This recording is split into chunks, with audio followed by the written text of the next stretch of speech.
the sum of all wisdom, conversations on music, makers, meaning, and more. We're redefining wisdom. It's not proverbs and bougie morality games. It's insurgent, it's rebellious, it's revolutionary, it's, let's call it, subversive. The players are prophets in their own right. It's upstart, countercultural types who run against the grain and say the thing that is unsayable. That's wisdom as we mean it. It's raw, unfiltered, street-level goodness. Music and musicians are our wisdom mongers, the ones who give it to us real, live, and vivid. And that's what we're about, redefining wisdom and putting the pieces together in new ways that shed light and heat on stuff we care about as we build a digital archive of public memory that matters. Today is a special entry into that archive. We're talking with Andrew Hunt, who leads two bands. His first is called Cowboy Andy and the Salamanders, a long-standing, legendary, and very well-loved all-ages rock band from Missoula, Montana. They recently played Queer Prom, and they regularly tour and play shows and festivals around the region. Andrew recently formed a second band called Flask, and they've been active also playing the scene as well, and recording and releasing new music. Andrew has been playing, writing, and performing music for something like 30 or 40 years, and it's an honor and a pleasure to have him join me today. But let's start with one of Flask's upcoming new releases. It's called Shady Grove, and it's different from what you're thinking. This is a rough mix. I'm playing it here with Andrew's permission, and it's one of my favorites from Andrew and Flask, and I want to share it with you because it's just so damn good. Drop what you're doing and dig this.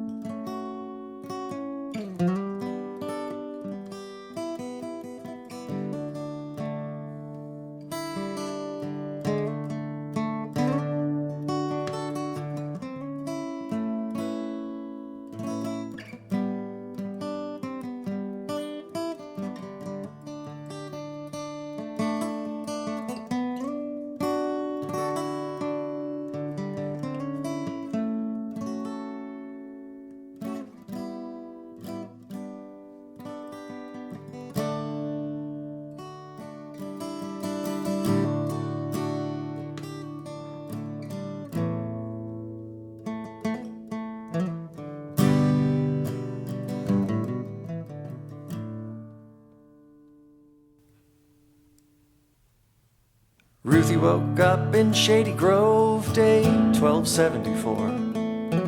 Put on her fuzzy blue slippers, I walked across a rest-home floor. Said into the mirror as she put on her summer hat,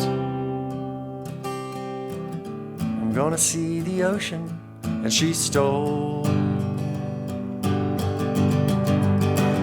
the Shady Grove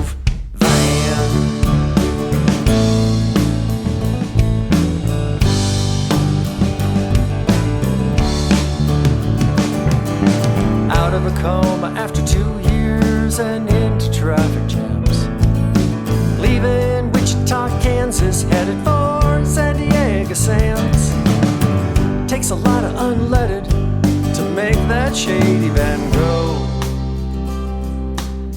Sold her wedding ring, knew her late great Henry would know.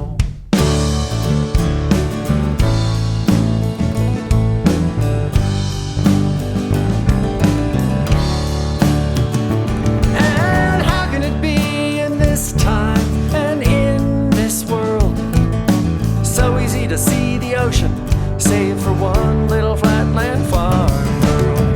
California sunshine on a postcard from World War II. She waited more than 50 years to see if it was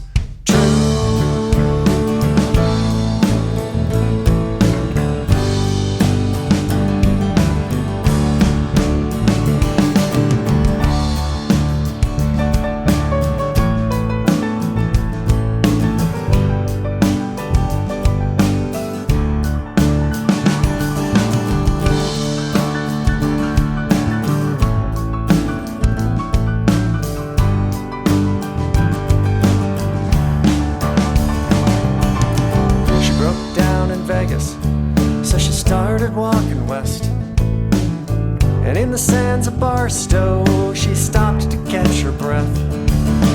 She could see the water, hear the waves of San Diego Beach.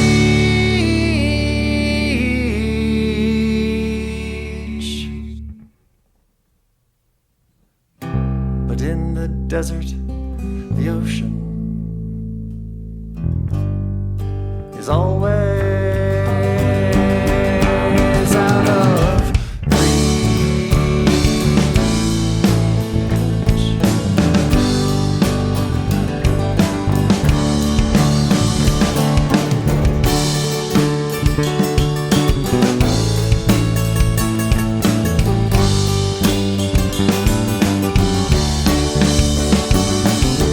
Wichita Tribune, page 23, obituaries. Widow Ruth Grady's disappearance still remains a mystery. Probably a gang of punks took her and stole the Shady Grove van. One recovered wedding ring and a postcard. A San Diego sand.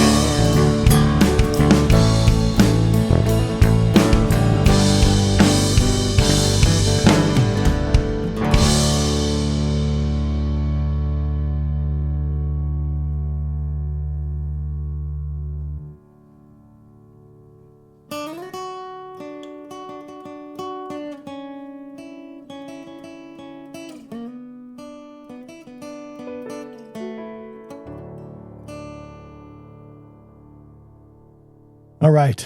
That song, once again called Shady Grove, written by Andrew Hunt and performed by his band Flask. That's a rough mix of the song. It's due to be released soon, and we'll talk about that with Andrew, today's guest, on The Sum of All Wisdom. Andrew and I have known each other for about 50 years. Grade school, high school, college. We went through a lot together. We even destroyed a piano during our younger days at Clinton Elementary School in Clinton, Montana. That might be a story for another time, though. We lost touch for a couple of decades and recently reconnected because I really wanted to have Andrew on the show. He's just an outstanding musician, really high quality composer chops. He's a singer, a songwriter, a guitarist, a band leader, an industry professional. He's a voting member of the Recording Academy. He's just an all-around multi-talented artist and performer and exceptional human being. And he's one of the people I am proudest to call my friend. So we got together recently to chat, and over the course of a couple of calls, we spent a few hours catching up and getting reacquainted and having the conversation for this episode. It's been a whole lot of fun and good for my soul. And we started out, the conversation kind of went all over the place, but let's drop into where we started talking about artistic integrity and success. Oh, if you being reflective as a songwriter, I'm hypercritical of my material and really reluctant to share some of the stuff that I think is the best because it won't land well, because I think it won't land well. But you know there's something there at the same time. Well, I like it. Exactly. That's what I mean. And so and it's the thing. I think for me it's like I wouldn't write and work up a song and put the effort and the passion and the energy and the focus into a song, get it done, and if I didn't want to hear it, if it wasn't like if somebody else did this, if I heard it on the radio type thing, I would think it's interesting and it's like cool and it moves me one way or another emotionally, and that's what I'd want. And so, in a way, that's a litmus test for the songs, whether they stick around or not.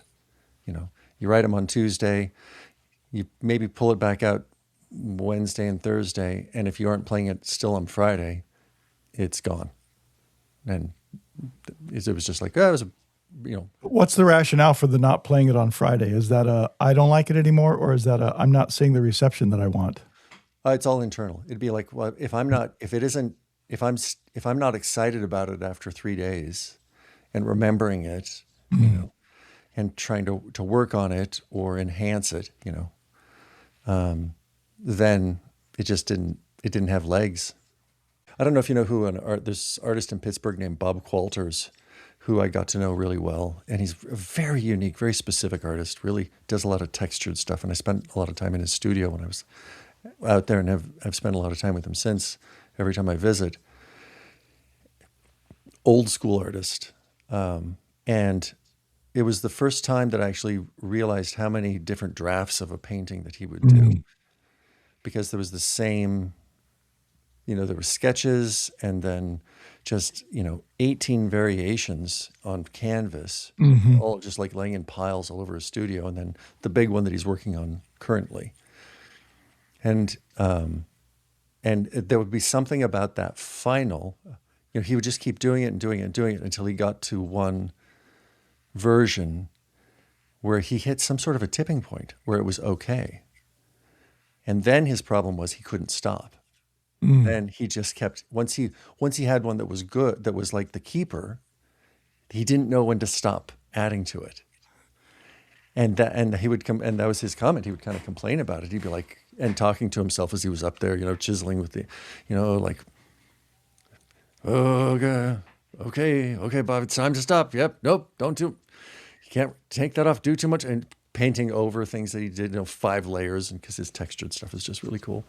And admonishing himself as he was standing there, time, I gotta stop, good enough, no, but constantly doing it. But it was weird because he'd get to that point where it was like, you look around and there's, all of the same versions, just slightly different, maybe different sizes, slightly different textures and color hues, and then the one that was going to be the finished. And I guess any one of those could have been, after the first sketches and stuff, it could have been the finished, but they just didn't, he'd get to a point and be like, nope, start over on the same theme. Yeah. I mean, I think it's interesting, the sense of, so 2 things come out of that for me immediately. One is we all edit somehow. Whatever our professional output is, pardon the capitalist expression, but whatever we do, it's got to involve some editing. So that's thing one. And editing, I think, is its own thing. If you can self-edit, that's a real skill. Whether it's songwriting, book writing, painting, sculpting, self-editing and sculpting has got to be like, oh my God, if I mess this up, that's a whole block of marble or whatever my medium is. The other thing is inspiration, right? So he might start with an idea, whatever the sketching goes for. But ultimately, inspiration is, as they say, 1% and the rest is perspiration. And that's what this iterative process that you just described says to me. It's like art takes a while. You don't just write a poem, or craft a piece of something. Maybe you do. Tell me I'm wrong.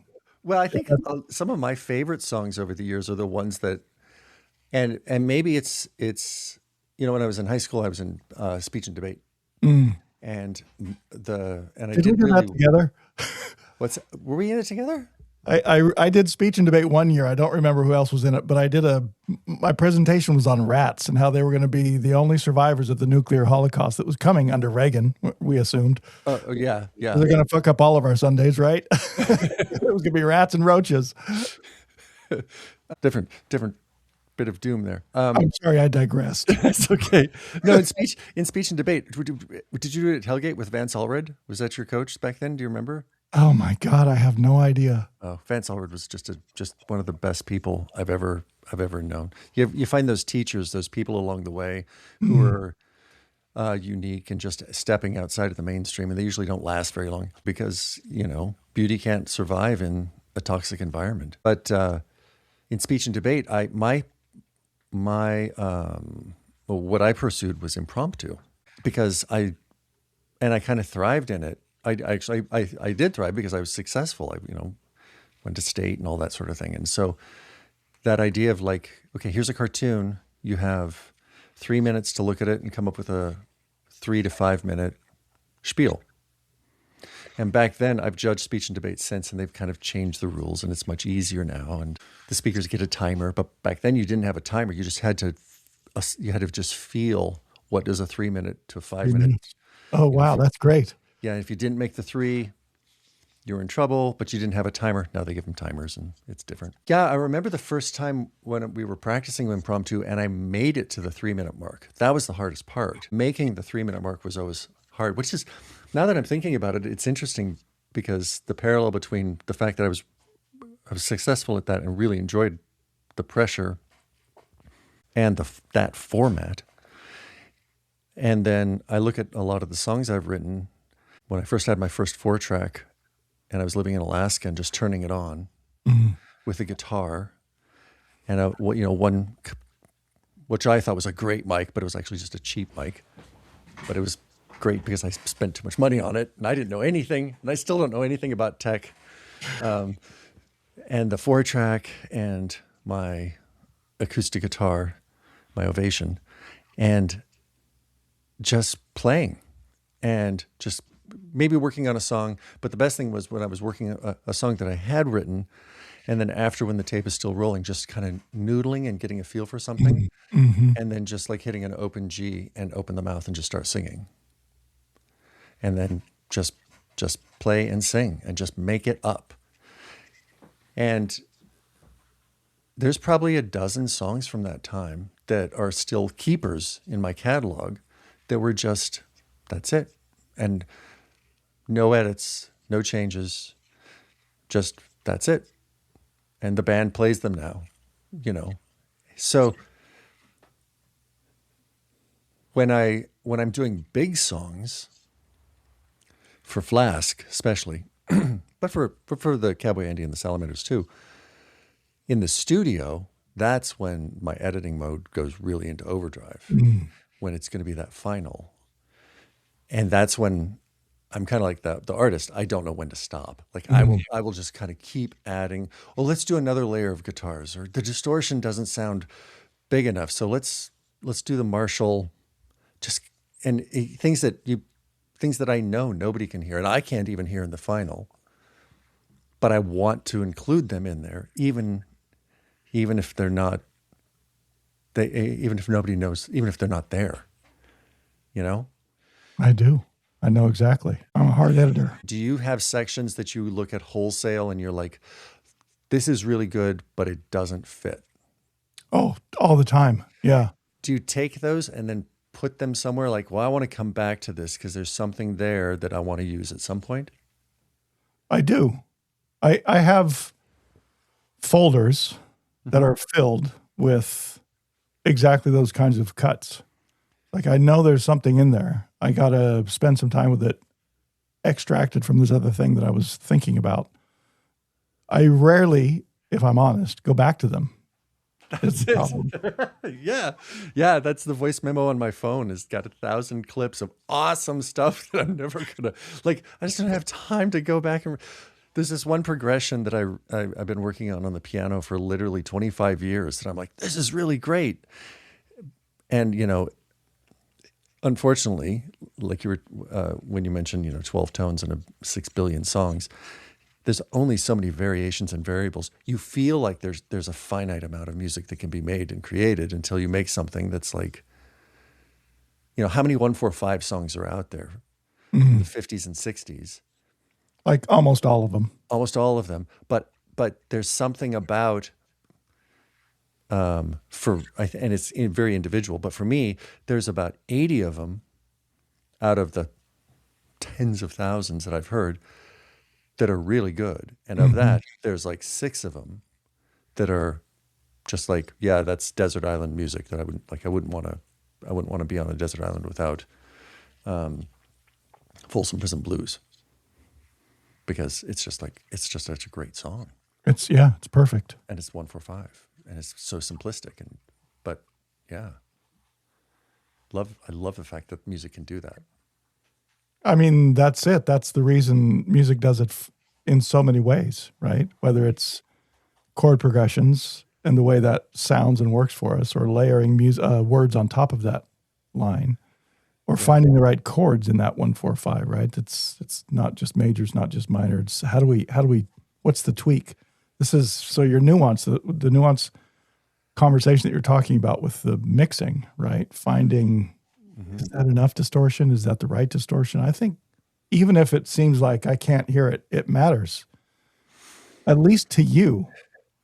And that means that's influences how and when and whether it gets put out for other people to appreciate, even if they're not in the mix of all 20 tracks, and do they do exactly what they should do?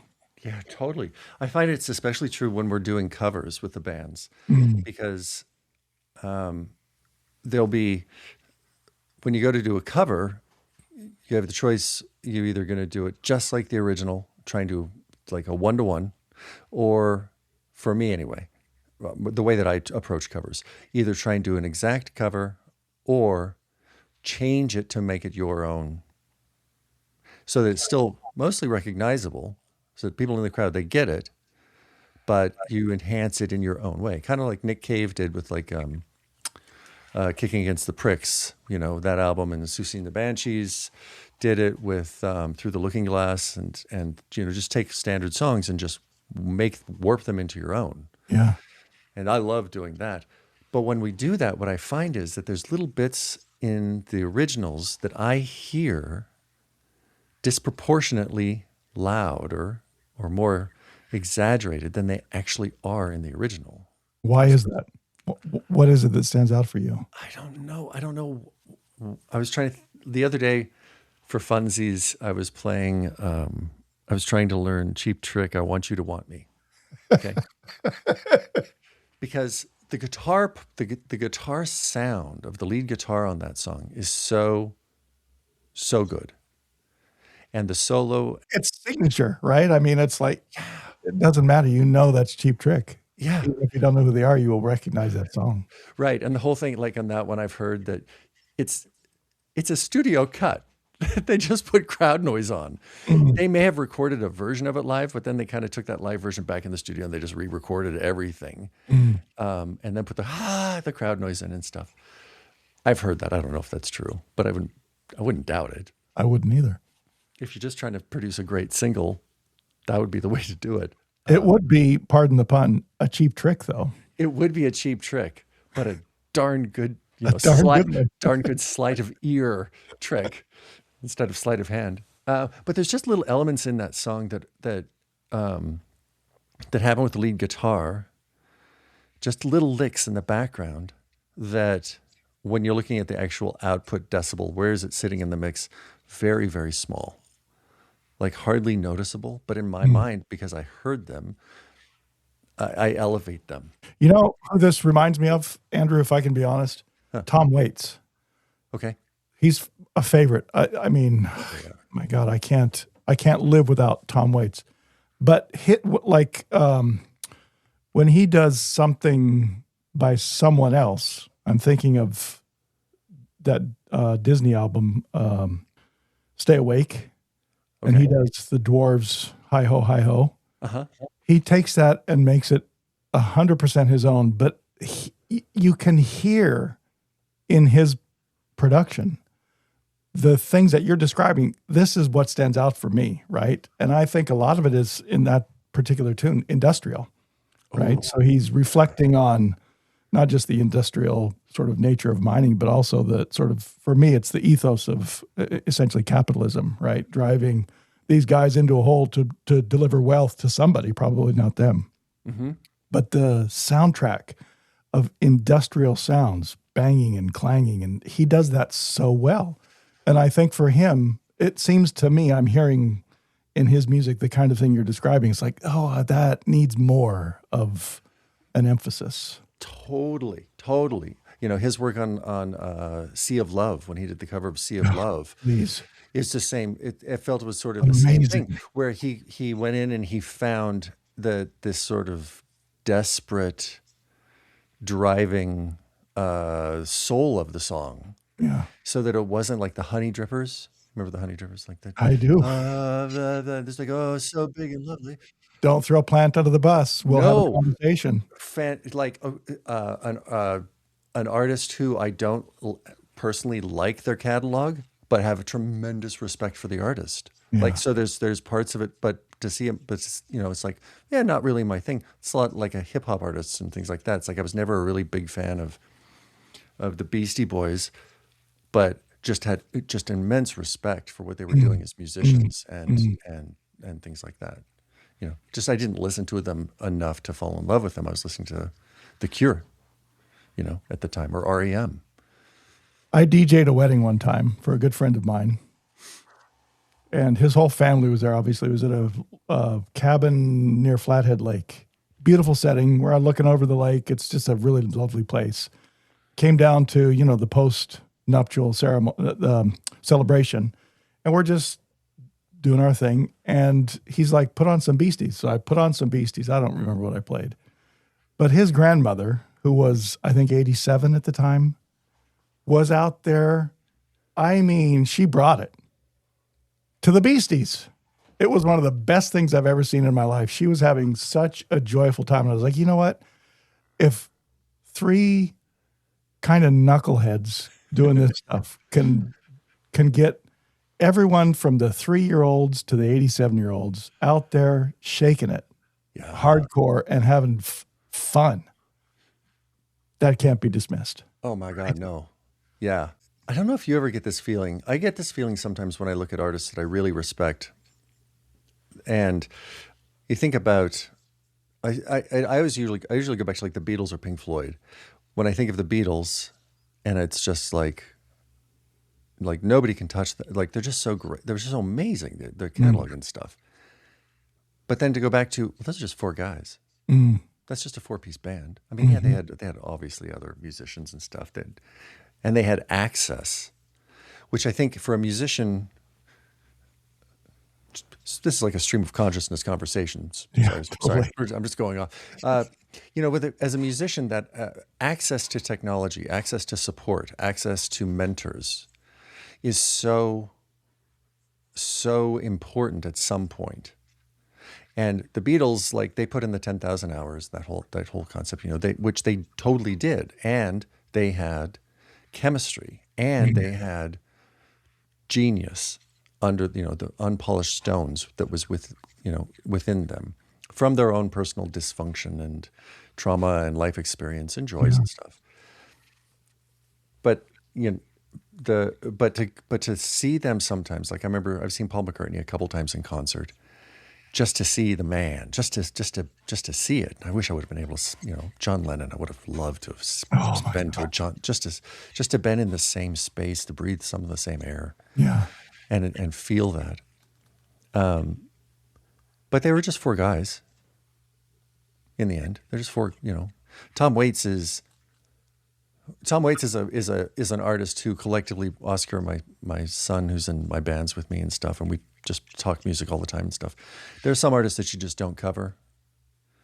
Like he and I will sit down and we'll do some Tom Waits because we can play them and it's great, but that's living room stuff. We would never take that to the stage, because it's just, we couldn't, there's no way that I could do it justice that wouldn't just try and be a 1-to-1 cover and then you're not doing it right. And then you couldn't even do it right. Right. Yeah.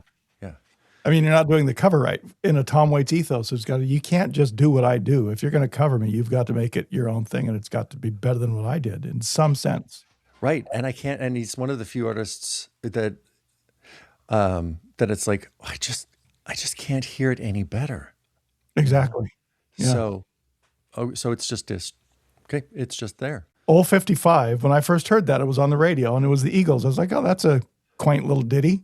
And I didn't realize that it was a Waits song until years later. And I heard it, I was like, oh, I get it.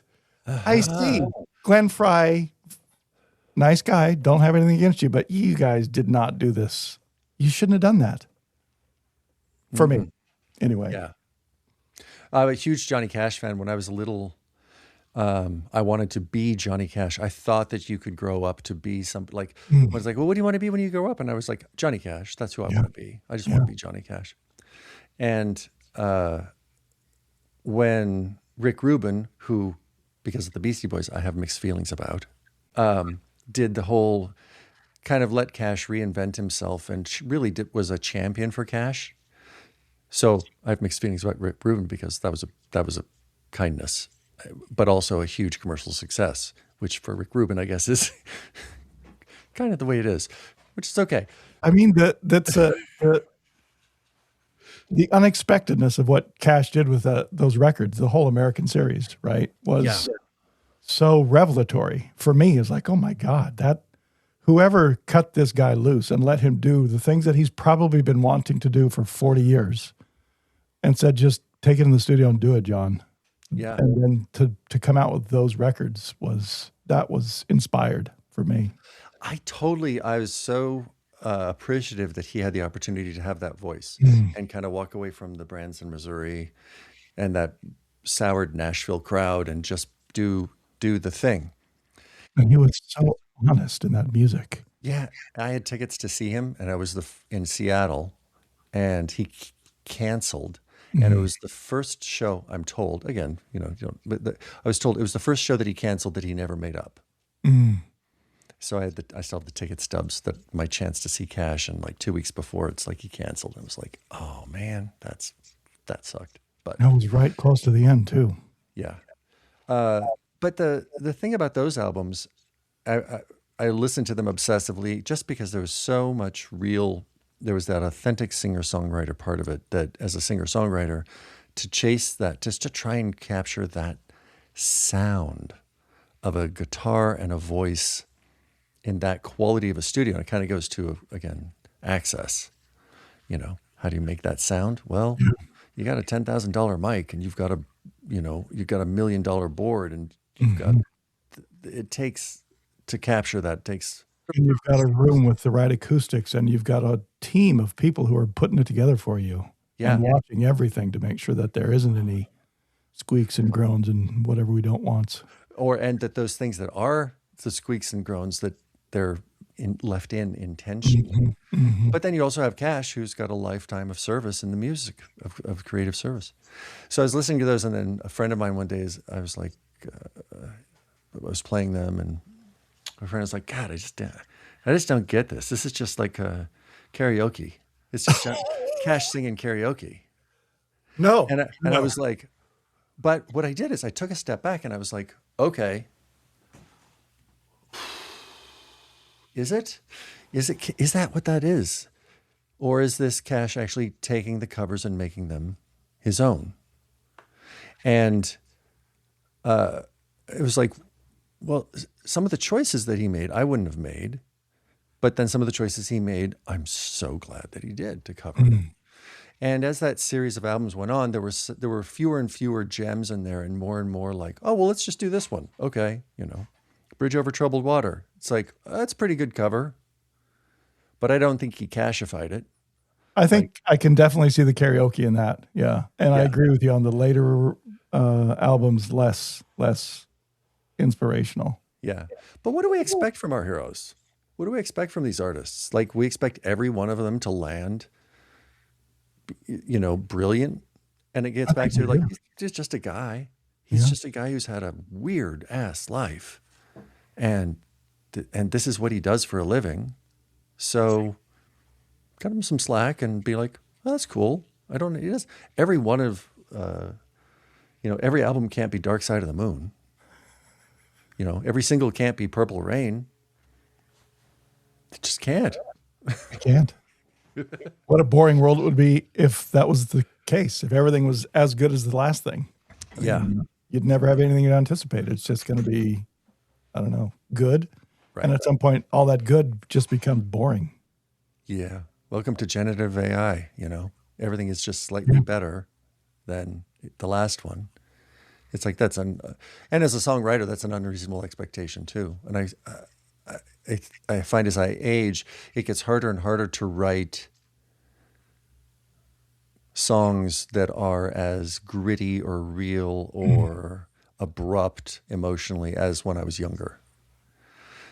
And the chances that I'm taking now are much different than the chances that I was taking when I was 25 and writing songs. Because then I think it was taking the chance that matters. That's the thing. Yeah. For me, for Cash, right? Back to that conversation. You take a chance on 9 Inch Nails. You take a chance on Simon and Garfunkel. Better pay off on one than the other. That's fine, right? We can see where you were going. You didn't quite hit it, but that's, it's part of your catalog, and we still appreciate what you did. Oh. And for you, like you say, the taking chances in a different way as you get to be an older man. That's, for me, that's the thing. I find myself in ruts way too often. And there are ruts that I have agreed to, partly for myself, partly from other people. But it's like, I don't want to do that shit anymore. Mm-hmm. I want to do something that has some interest. Well, and ruts are, that's a cool analogy. And I'm going to write that down because I think I'm going to write a song called Ruts. Do I get partial songwriting credit? Absolutely.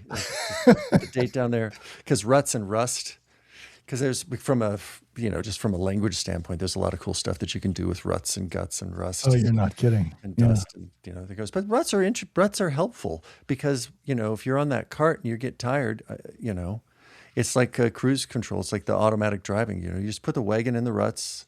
That's right. Kick the horse. The horse wants to go home, and you can take a nap, and that's there you go. You're just going to stay on the course. You don't have ruts on the ocean. There are no ruts on the ocean ever. Oh my God, we could get really deep in this from a philosophical standpoint. This is a metaphysical conversation. No ruts in the ocean. No ruts in space. Just gravitational pulls. That's right. But we're really good at building those barriers and those boundaries, the guardrails to keep us safe, also turn out to be the boundaries that keep us confined, the ruts that make it so that it's easy for us to work our 9 to 5 and just go every day are the same ruts that change our perspective of time so that time just evaporates. You work a 9 to 5. I know when I was working a 9 to 5, and it'd be like, wow, it's already a week, month, year later. Well, singing happy birthday to me again is like a weird thing. With that same damn sheet cake. Yeah. You bust out of that. I busted out of the confines of that in the early 2000s and started working from home and just trying to figure it out. And I knew all along, the more that I worked in the cubicles or when I was working in the service industry behind the front counter or anything like that, that it was just like time was just snapping by so quick because I was doing the same thing Monday through Friday. And then it was Sunday night watching The Simpsons and King of the Hill, smoking a joint and just being so bummed out. Like watching the X-Files on Sunday night made me so depressed because I knew Monday morning I'd have to go back to work. And then you knew the 7 days ahead, what they would look like pretty much. Yeah. In detail, right? Yeah, I had those ruts really well defined. I think and music was and is for me always that opportunity to dream that something might interrupt the process and chasing the dream of it as an artist, because I still want to be Johnny Cash. To bear my ass. Yeah, I still want to be a rock star. I still think the best is yet to come in my life, and I'm 57.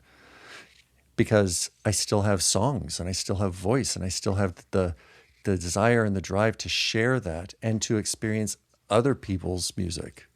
Going out and seeing live music has become so important to me over the past few years. Just to, even if I don't care so much for the artist, to be in the crowd and to analyze what's going on, experience the music, obviously, and allow myself to get swept up in that toe-tapping experience.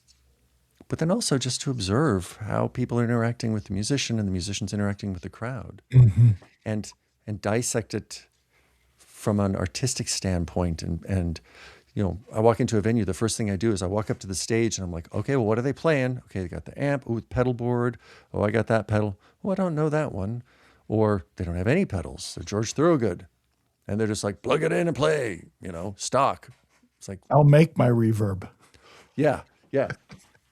And I'm fascinated by that. That just it excites me to go and then after the show to go talk to the musicians, the bands, and introduce myself and be like, hey, yeah, so I noticed that you were using a glass slide. That was really cool. And with the delay in the wah at the same time on that one song, I think it was it's something about the the dog and the cat, blah blah blah. And they're like, oh, yeah, in-laws. I'm like, yeah, that one. That was really cool. That one part was really, like, I shared that moment and pick their brain and see, well, what's the deal? Picking brains is, I don't know. I think that's a favorite. Let's call it a avocation of mine. Ooh.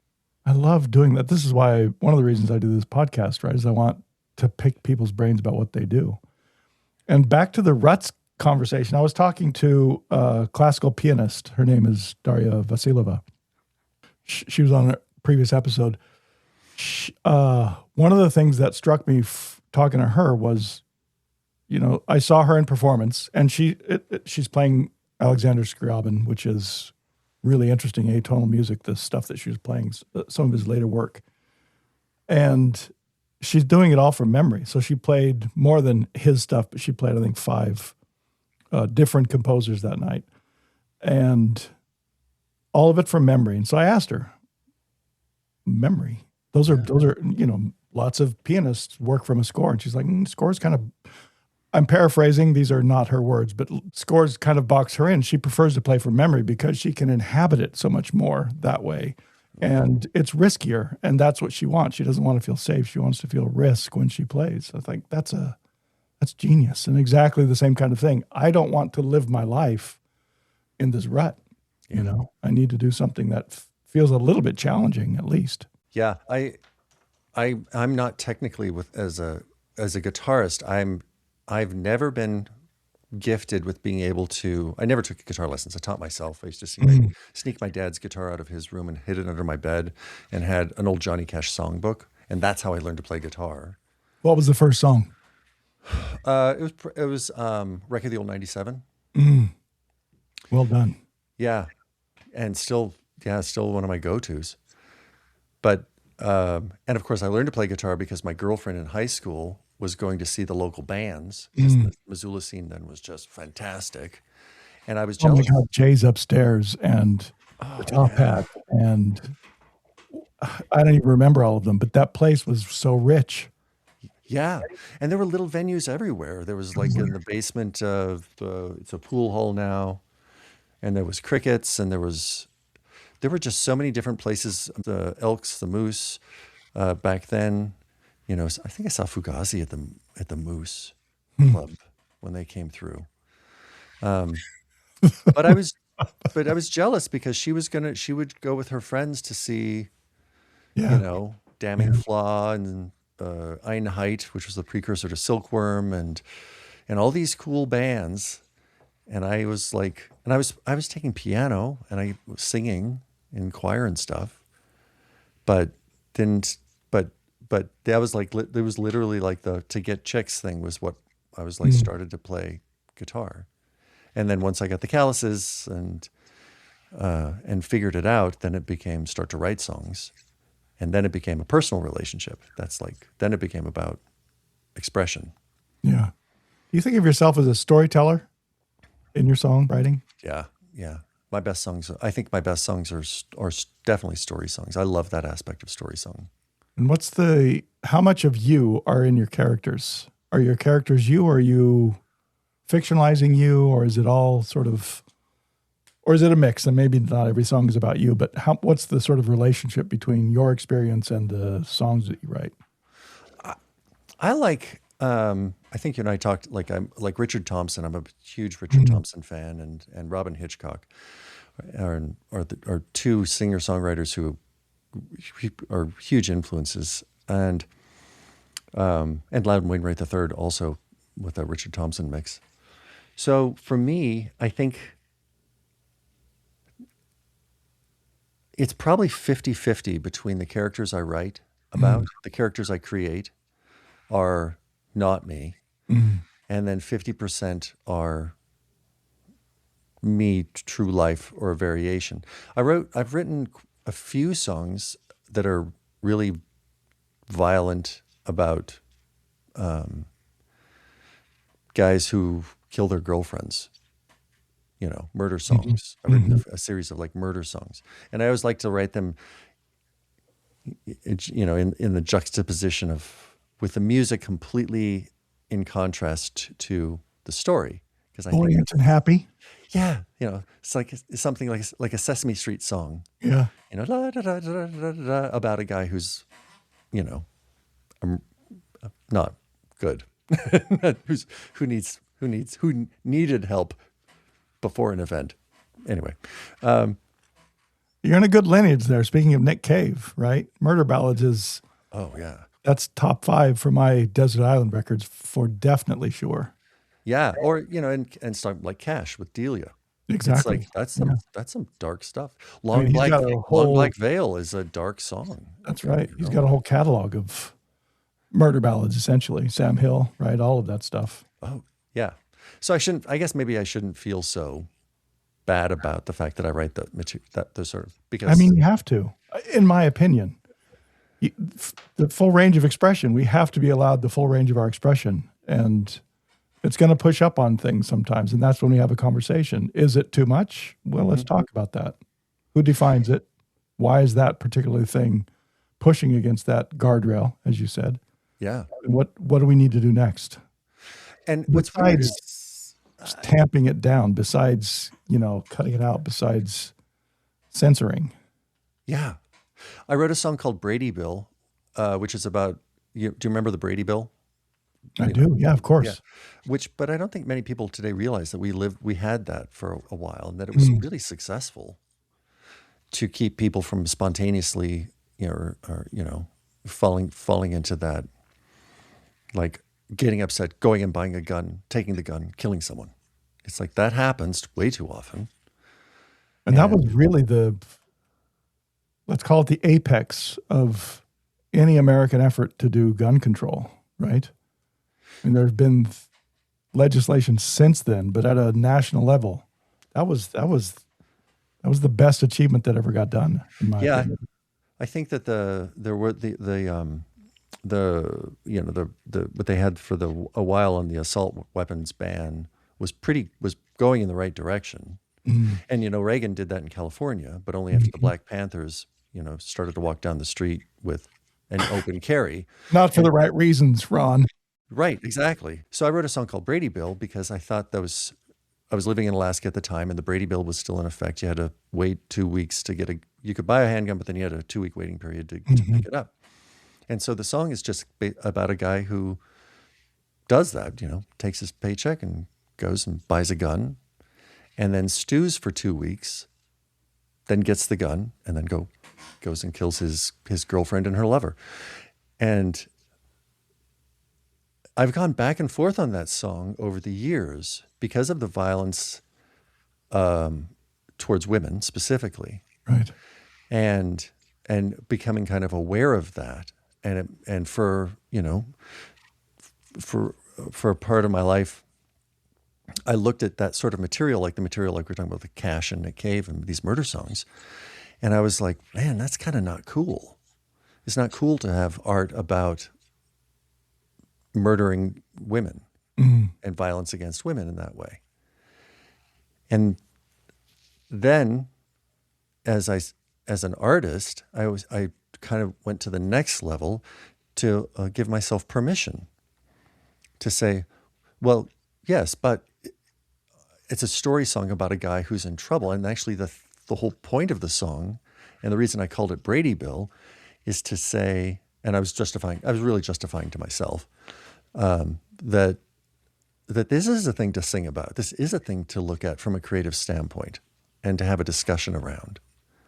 And the fact that I wrote music that I really think is cool and that is interesting and that I would want to hear, that progression and the way the harmonies and the way that the whole thing is built and the clever lines that are in there and the details that I like to add to music, to my songs.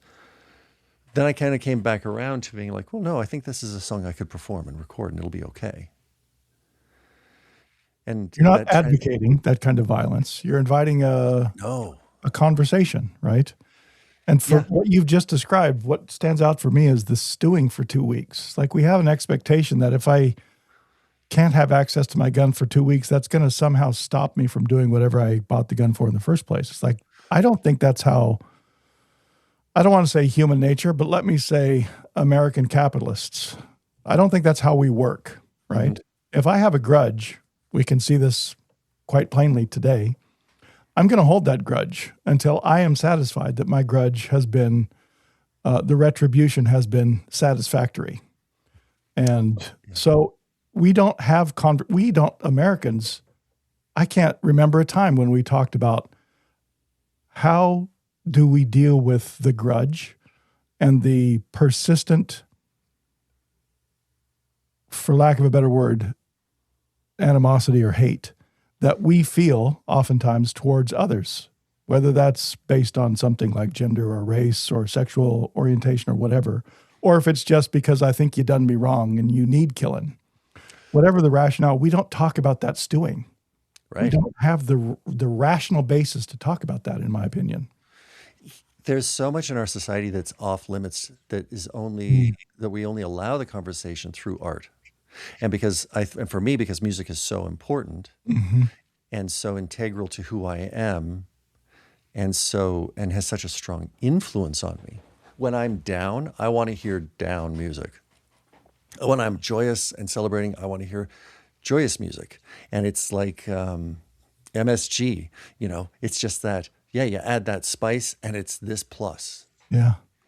And it's and that stewing part in my song Brady Bill specifically, that was the part that was the most interesting and fun to write, was that part where, so what does he do? Well, he quits his job, avoids his family, avoids his friends, follows his girlfriend around, and just keeps waiting and waiting and is spiraling in that dark spot. And I think for me that there are parts of me that have that stewing and that spiraling.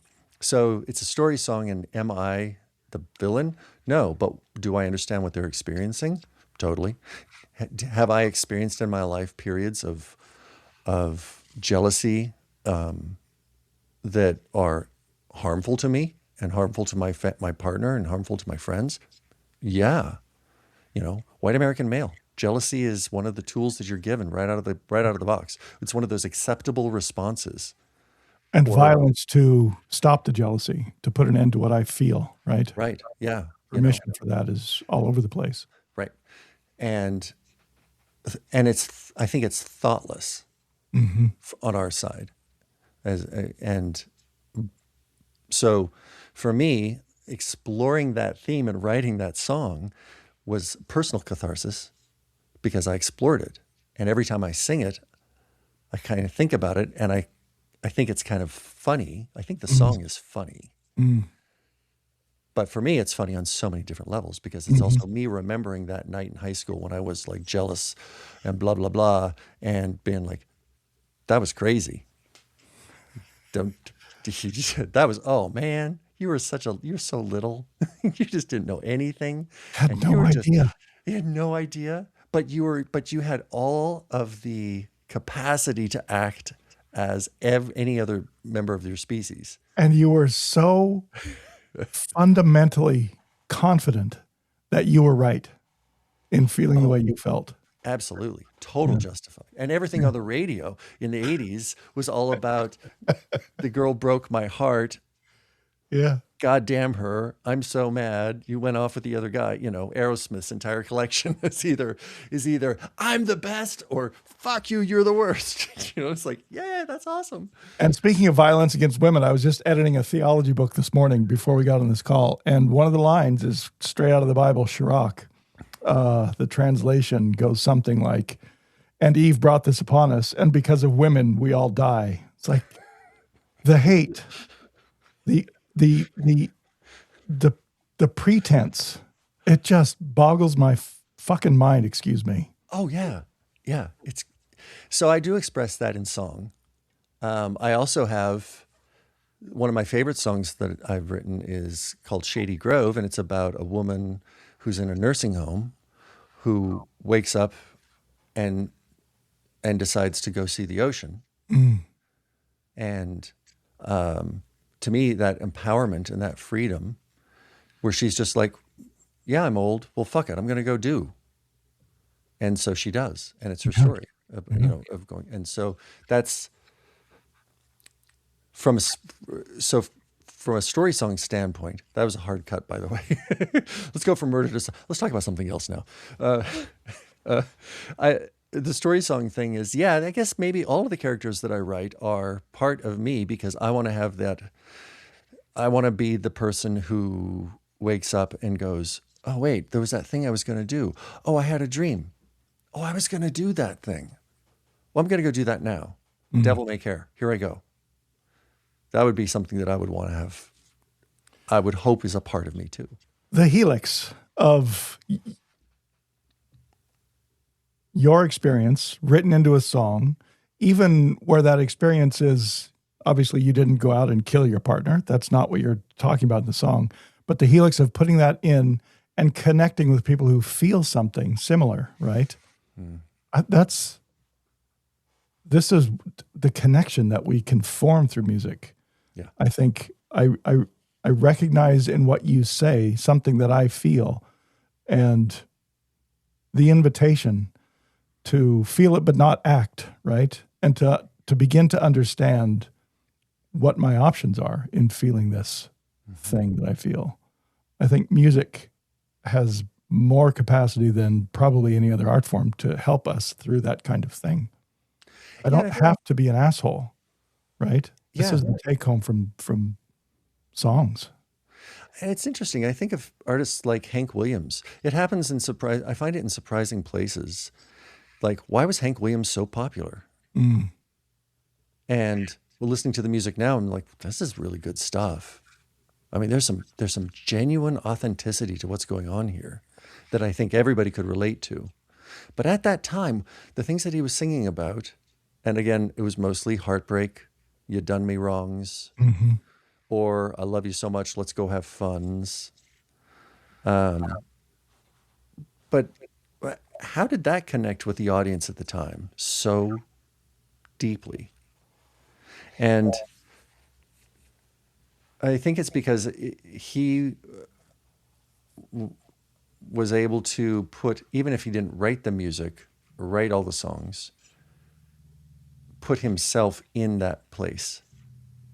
And everyone could, and even the people who we would put a stereotype to, you know, the vet, who came back from World War II, who's now working the 9 to 5 in the mill or whatever, could identify with him and would be like, yeah, this is truth. It's, for me, it's the honesty, right? Whether that's Cash or Hank or Springsteen, right?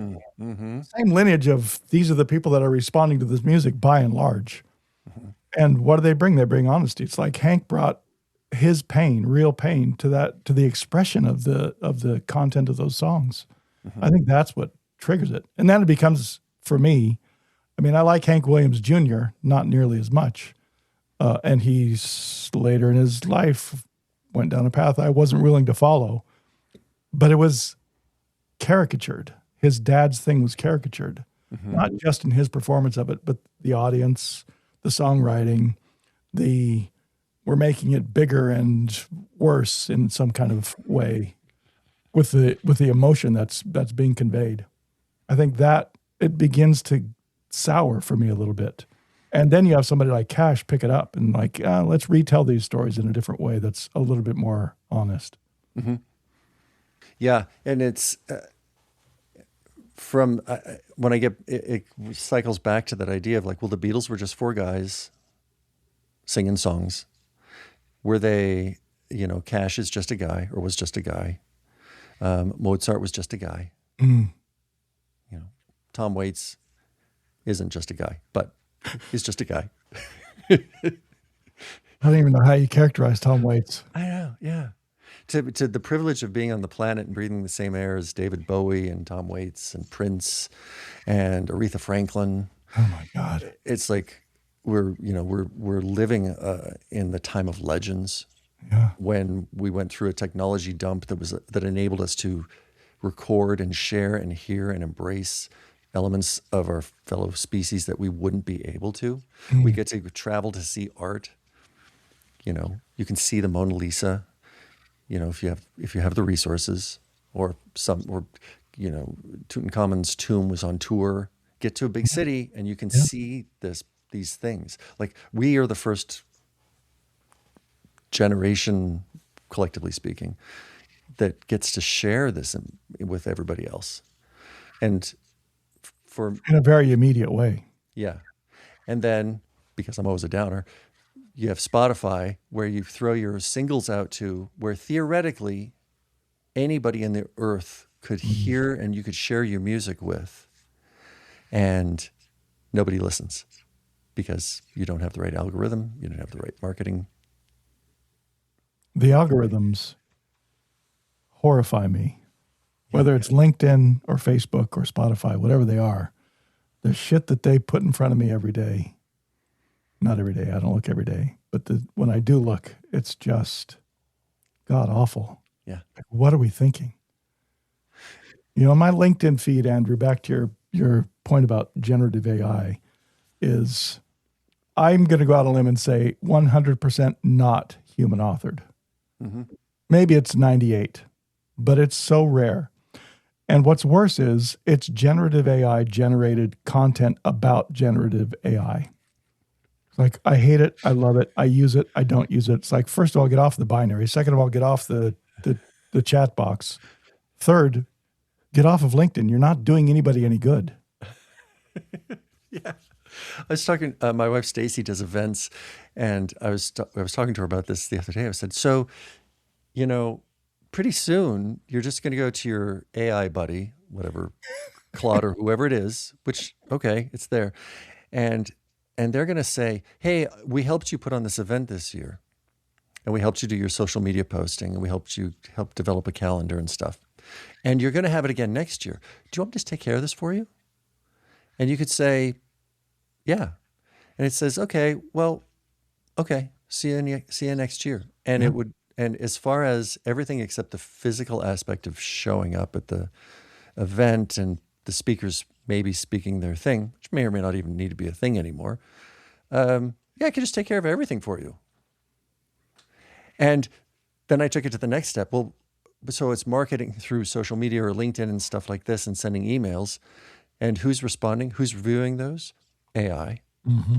So then in my mind, it's like, so it's then AI talking to AI to get the feedback, which it does, and it gets the clicks and the confirmations. And then on our calendars, however that would show up, you know, on our watches, the email shows up and says, oh, don't forget tomorrow you have to be at that conference at 10 a.m.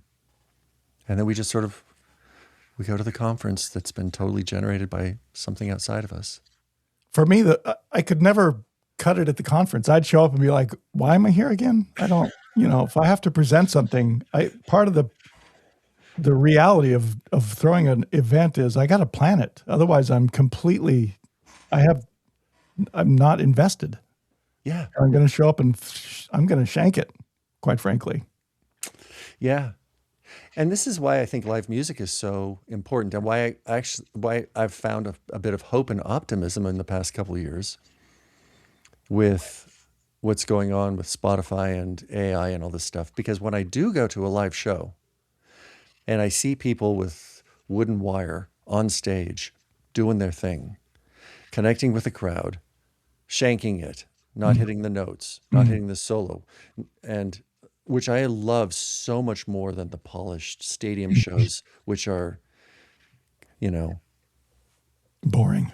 they're boring. They're delivering what you want to see, you know. And Candy is Coca-Cola, like you great. said before. It is. It's like to see. I saw My Chemical Romance in Seattle a couple of years ago. They were doing the Black Parade. Went with my kids. Amazing show. Totally just like mind-blowing experience. It was the experience was so great, and they hit every single note, and it was just a fantastic thing. Except in the middle, in the one part, because it was the first show of the tour, they screwed up this one little part that I noticed, and I was just delighted because it reminded me, oh, there's just 4 guys in a band. That's right. And so I think live music, and what I'm seeing from kids these days and kids my age, is that there's that authenticity, that realness, that connection. People are wanting to, and they're actually getting out and seeing live music and doing that, and buying LPs to support the artist. Mm-hmm. And to me, that's super encouraging because it's the pushback from the other side of the mic that is required to keep songwriters to make it worth it. Mm-hmm. To, you know, I put a single out on Spotify and anybody in the earth can hear it, but nobody does. But that's maybe because today 10,000 other songs got released, and that's 10,000 other dorks like me who put time and effort and energy into doing something. And maybe some of that is AI. Maybe some of that is total commercial. But a good chunk of that is also guys in their bedroom, girls in their garage, spending time and money and energy to create something. So I'm okay being part of that river, even if nobody hears it but the ones who I send the links to specifically. It's also part of we complained about I complained about the algorithm. You, I think, are more generous. But it's also the reception, right? I have some responsibility as a listener to go beyond what I'm used to. Spotify feeds me what I'm used to. I mean, when I just let it stream something, if I'm out mowing the lawn, for instance, I listen to a record and it just segues into its own, this is, whatever radio algorithm. It does pretty good. It pulls up stuff that's like, fine, I can deal with this while I'm out here finishing the yard. But it's not new, generally speaking. It's not new to me, in other words. But it's also not the single that you just released. So I have to take some responsibility for digging. I got to look. I got to know what's out there, what's new. Where do I find new music? How do I get it in my stream? Not just the news thing from Springsteen or Roger Waters or whoever, but from Andrew Hunt and Flask. Is there something out there that I should be listening to? How do I know? Yeah, my kids, we during COVID we did a road trip. We got a pull camper and a pickup, and we'd always homeschooled our kids anyway. And my wife and I work from home, so we were always kind of the home-based collective all together. But when COVID hit and we were really cooped up, we were like, well, let's do a tour of the world or the United States. And so we did, from Missoula, Montana, all the way. And my only stipulation was I don't want to do fastest travel points, main roads, because I didn't feel comfortable pulling the camper on I-90, A, and B, I'm a back road kind of guy. Like if I'm driving from here to Seattle and I don't have anything to do, instead of taking 7 hours at 70 miles an hour, I'll take the frontage roads and meander. I'm still that kind of I still enjoy that driving part. It's the best way. So that was the stipulation, is like, well, B routes instead.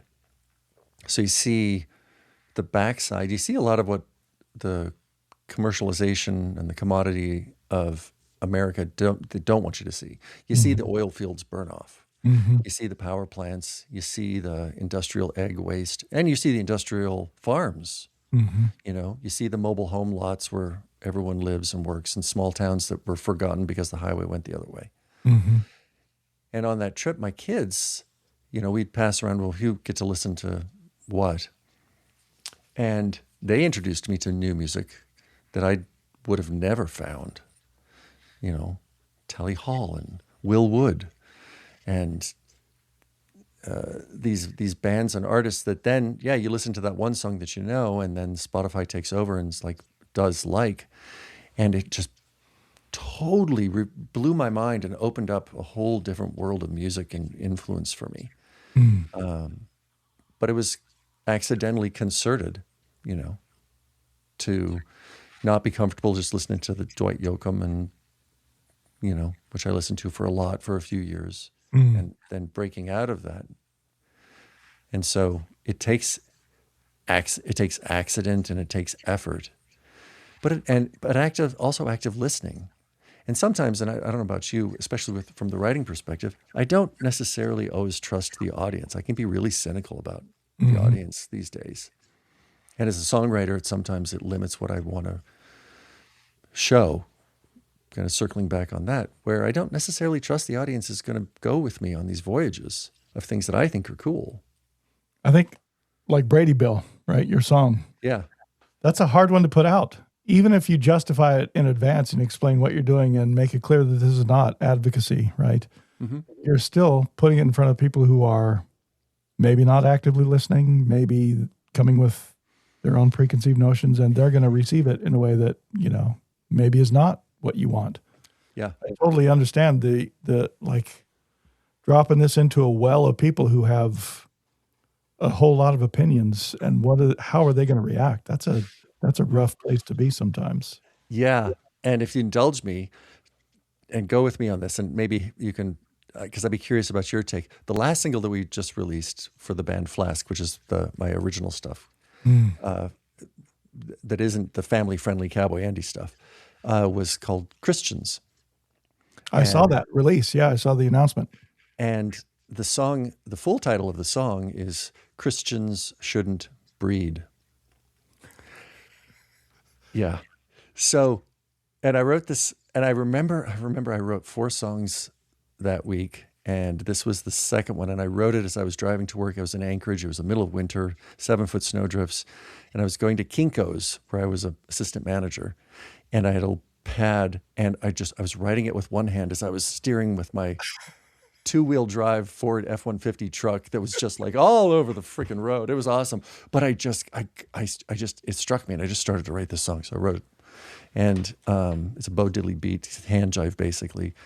And the song is called Christians Shouldn't Breed, and we shortened it just to Christians. And it's three vignettes, 3 little stories about 3 encounters that people have that are influenced by their religion that end badly. We're going to do something new this week. Bear with us. Andrew and I had a really fruitful conversation, and I think it works best split over 2 episodes. So that was part 1, and part 2 will drop next Wednesday instead of in 2 weeks. So we're just trying this out, going to run with it and see how it works. To finish the thought for this week, we'll close with Christians, the song Andrew was just talking about. See what you think. And then next week, we'll pick up here, learn a little bit more about the song, and see where the conversation goes next. I think this is a very strong piece of songwriting with excellent guitar work and a solid 80s vibe. It's got terrific vocalizations and these lyrical hollers and killer energy with a kick-ass interpolation of your favorite, I'm going to call it, Christmas classical piece. So stick around and dig that. I really love the keyboards as well in this song. And that's Oscar, Andrew's son, by the way, playing keys. So let's get to it. Here's Christians, written by Andrew Hunt and performed by Flask.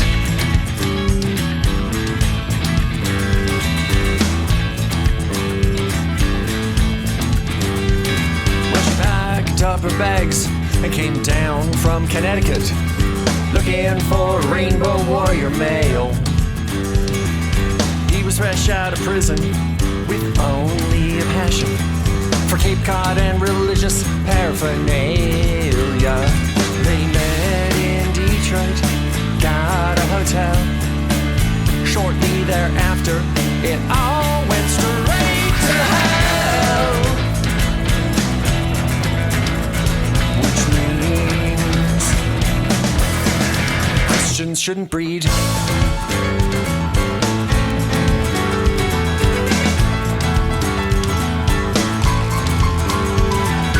First day out of boot camp, he came down with a clap, gave it to his darling fiancée. But all's fair and even, she slipped it to his best friend, who still holds a grudge to today. After they met in Detroit, got a hotel. Shortly thereafter, it all went straight to hell.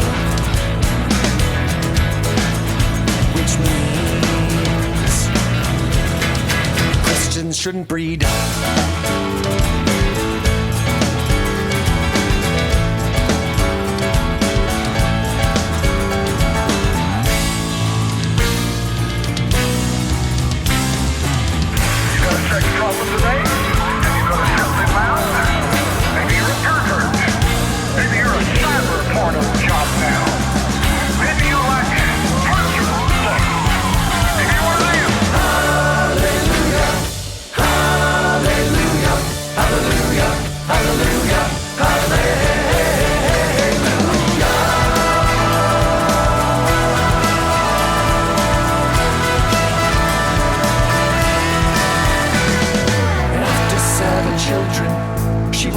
On the pill, much to the dismay of her priest. Unwed mother of many, now looking for work.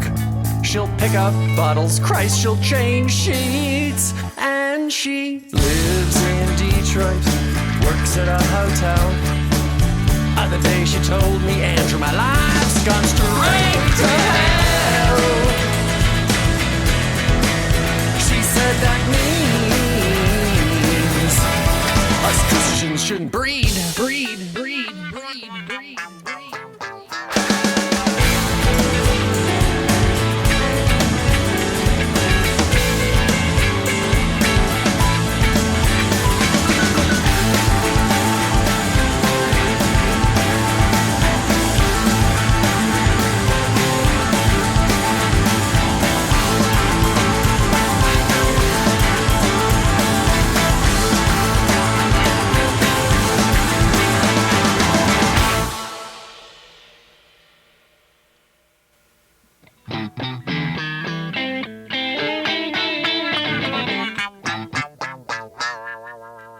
Wrapping up this episode of The Sum of All Wisdom with Christians, written by Andrew Hunt and performed by Flask.